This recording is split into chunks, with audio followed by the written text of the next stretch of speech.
Hey guys, Sheri Ann Richerson from exoticgardening.com, and I wanted to give you an update on the container vegetable garden that I planted.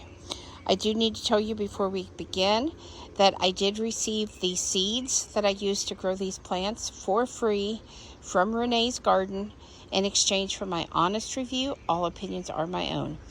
So I planted seeds from her kitchen container garden collection. And we have some lettuce that is doing fabulous.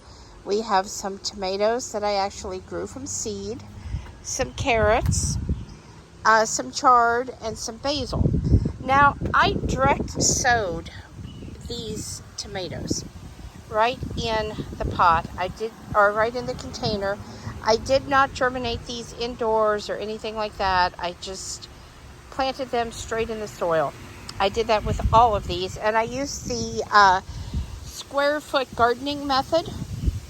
So I was able, this is the container. As you can see, it sets up on a stand. This is a very nice container, and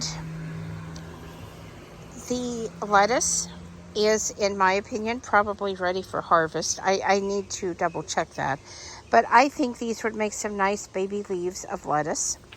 The tomatoes, of course, are coming in at different sizes. This is my biggest one. And then there's one over here.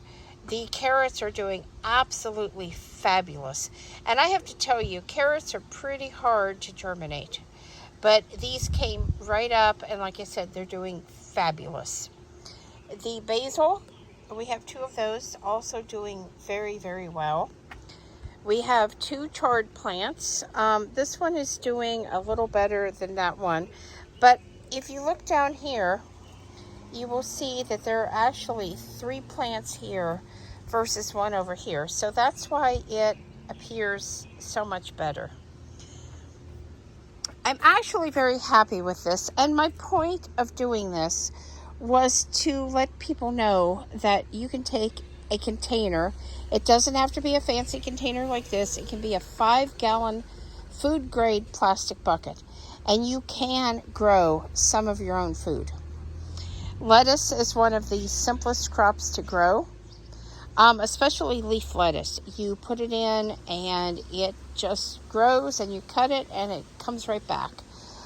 Chard is another plant that has been really easy for me.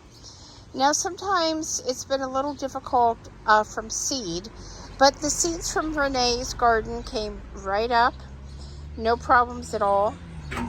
Basil is another really easy plant to grow, easy to harvest, and easy to preserve. If you want to save some for winter, all you have to do is cut the leaves, rinse them off, dry them so they're completely dry, and then you can lay them on top of wax paper, put another sheet of wax paper on top of that, fold the wax paper up, or cut it into small sheets, whatever you want, because you need to wrap the wax paper in aluminum foil and then put that in a freezer bag in your freezer. And then when you want basil for something, all you have to do is unwrap that, pull the wax paper sheet off, and you have fresh basil leaves. They're frozen, but they work the same way as fresh, and they defrost very, very quickly, especially once you put them in food or leave them out at room temperature.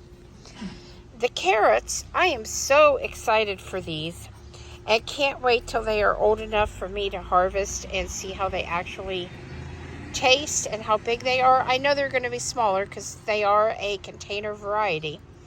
And then the tomatoes, I'm very pleased with this. I normally start my tomatoes indoors 6 to 8 weeks, sometimes 10 weeks, before it's time to plant them outside.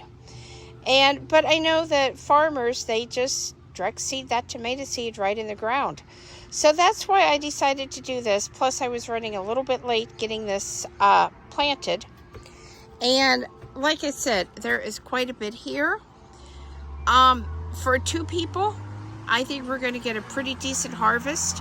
And if you have more people in your family, you would just need more containers or bigger containers, or whatever you wanted to do. But as you can see, you can clearly grow a kitchen garden right in a container. So thanks for watching, guys. Please subscribe, thumbs up, thumbs down, comments below, and we will see you on another video. Have a great night.